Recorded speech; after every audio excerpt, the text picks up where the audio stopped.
Hi, friend. Today we are talking all about earning money outside the yoga studio.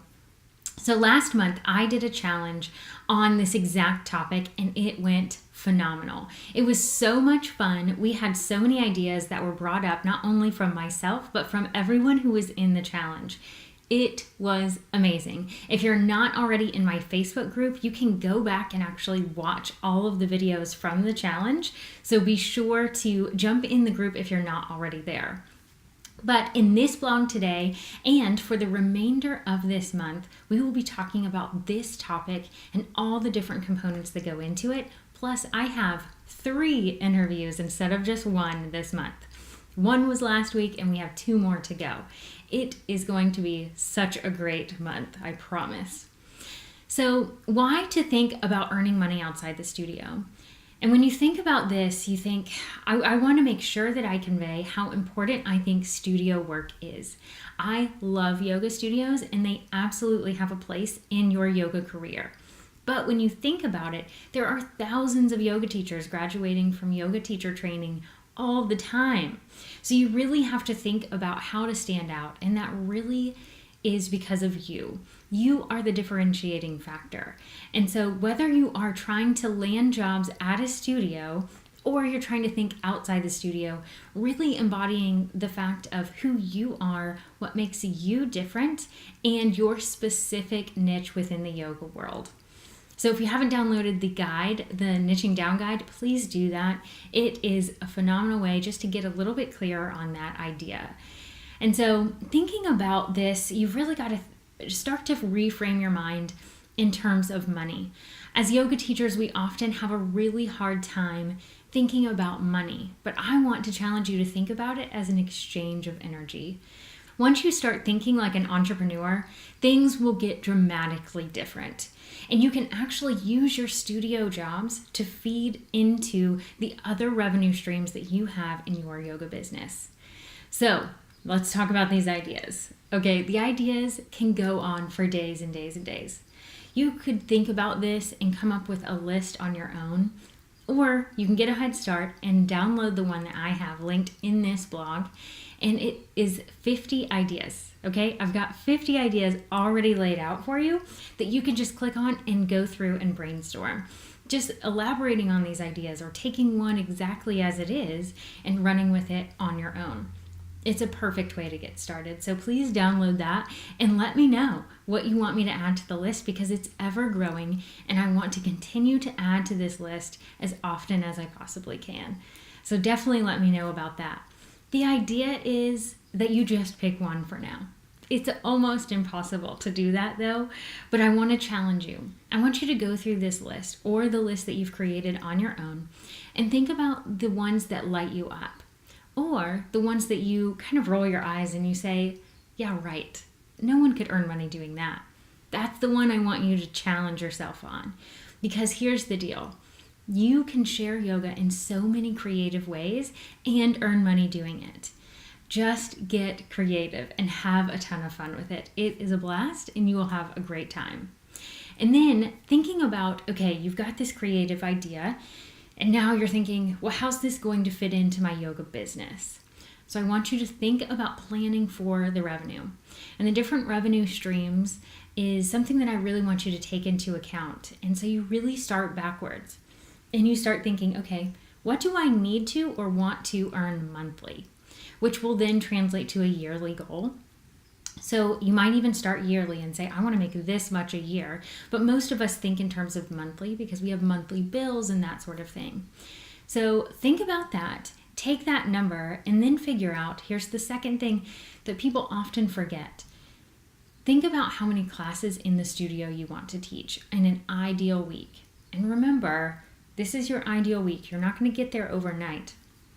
But remembering, okay, in an ideal week, let's say I want to teach 5 studio classes, but I want to earn have other revenue streams feeding into my income.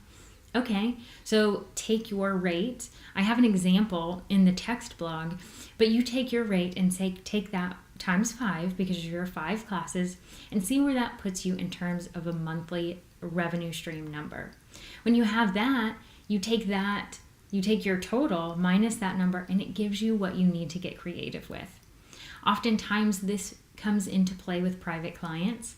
That's often the first place that yoga teachers go in their minds, which is a great place to go because your studio jobs can lead to the private clients. Those are the ones that are going to come to you and say, I've learned so much from your class that's just 75 minutes long. I want to hire you and have you as my private yoga instructor. So really thinking like that is a great way of doing that. So then maybe you want to factor in some private clients, and then you see what the difference is and you go from there and get creative. Maybe it's you're hosting a monthly workshop or teaching corporate yoga. There's so many ways that you can get creative with teaching yoga. You just have to pick one and go with it. And really remembering and thinking about factoring in vacation time. This is another thing that so many yoga teachers don't think about when they come up with that monthly number. And say your monthly number is $5,000 because you want to make this much at the end of the year. I will then challenge you and say, I want you to factor in vacation time. If it's 2 weeks, 3 weeks, 4 weeks, whatever it is for you and your family, then I want you to think about that and factor that in. Maybe it's an extra workshop you have to do every quarter, or it's a few extra classes you want to pick up every now and then. Whatever that means, I want you to make sure that you take time for you. We tell our students so much that they need self-care and taking care of themselves, and I want you to do the same thing for you. And never forgetting taxes. Always remember that taxes sneak in there too, so make sure to factor that into your yearly number. And then remembering that this is a process. Be patient with yourself, just as you have been on your yoga journey and you teach your students to do the same. I want you to remember that this is a process. It won't happen overnight, but if you know what your goal is, you can get there. I have a yoga teacher client of mine, and I challenged her and said, please pick what you want to make monthly. And she really hesitated, and she finally told me a number. And it was interesting because I was so proud of her, and we moved on and we kept working on things. And it was about a year later that she came to me and said, Amanda, I never thought that I would hit the number I said when I told you that number. I almost did it out of oh, I'm just going to put that number out there. I'm never going to make that, but I'm going to put it out there. And she told me that she is making that number every single month now. And on top of that, she has cut down the number of studios that she works with and has really streamlined and diversified her income. So she has different revenue streams. It's private clients and teaching teachers and all of these different things that she in particular has a passion for that she works with, and it's amazing. And she not only has her monthly income, but she also has her ideal schedule. That is the perfect blend that I want to make sure that you focus on. So take these steps. Let me know if you have any questions. And if you are interested in taking this planning phase and this transition phase and making it a reality, but you're just not sure what to do, be sure to check out group coaching. That is something that I offer every so often, and get on the waiting list if it's not open right now. No matter when you're watching this vlog, I want you to go to that page and get on the waiting list, because that is the perfect time to jump into a small group of yoga teachers who can help you plan this transition of what your ideal month and your ideal schedule looks like.